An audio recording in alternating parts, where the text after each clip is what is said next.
Eh bien bonjour à toutes et à tous, donc c'est Dova, et on se retrouve pour une nouvelle vidéo, donc une vidéo qui va parler de 5 animes avec le perso principal qui est un otaku. Pour ceux qui ne connaissent pas c'est quoi un otaku, en fait c'est une personne qui va être passionnée par tout ce qui est anime, manga et jeux vidéo japonais. Alors je trouve ça intéressant de faire une vidéo de ce style, puisqu'en fait c'est un thème qui est assez peu abordé par les personnes, alors que c'est quand même assez présent dans les animes de maintenant. En ce moment il y en a deux qui sortent de saison que je vais vous présenter dans ce top, mais il y a aussi des animes de l'époque assez anciens qui parlent de cette thématique.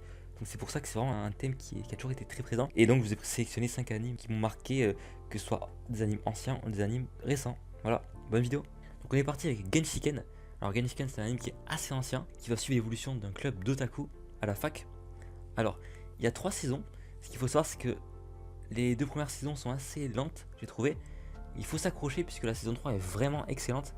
En fait, on va vraiment suivre l'évolution des personnages qui vont composer justement ce club d'otaku.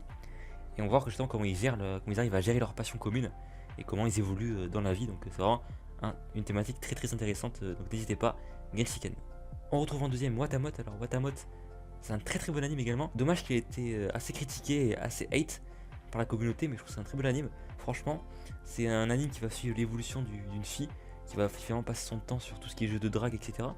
Et qui n'arrive pas à se trouver sa place dans son lycée. En fait, elle va se faire mettre de côté par les autres. Elle va être comme invisible aux yeux des autres et c'est assez intéressant comme thème, c'est quelque chose qu'on voit pas souvent. Alors par contre, l'humour utilisé c'est quand même un humour assez spécial, c'est un humour noir. Faut aimer, mais si on aime, franchement, c'est que du bon. Donc n'hésitez pas à regarder Watamot.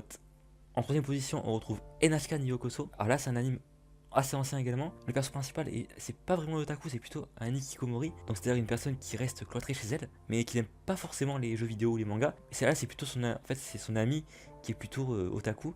Et en fait, leurs rencontres vont finalement les faire évoluer tous les deux. Moi, je trouve que c'est un anime, un très très bon anime qui parle d'une thématique dont on parle jamais. Il s'agit de l'isolement social. Une thématique d'isolement social qui est assez intéressant, je trouve, à en parler. Et puis NHK arrive vraiment à bien traiter cette thématique. Donc si jamais vous voulez un anime qui parle de cette thématique, n'hésitez pas, NHK, un très très bon anime qui m'a marqué personnellement. Donc ensuite on retrouve Wotaku en quatrième position. Donc là, comme vous en doutez, c'est un anime de saison. Un anime de saison qui va parler d'une histoire d'une fille qui est une otaku, mais qui va vouloir cacher le fait que ce soit une otaku aux autres personnes, à son travail, à la différence de son collègue qui lui justement est un otaku, mais il ne va absolument pas vouloir se cacher du fait de sa passion tout simplement. Donc on va suivre leur relation entre les deux personnes qui est assez intéressante, les deux personnages. On va voir comment ils évoluent tous les deux. Donc bon, deux otaku qui évoluent mais qui sont pas du tout pareils. C'est assez intéressant. Donc en dernière position, on retrouve 3D Kanojo. 3D Kanojo qui est un anime qui sort en ce moment également.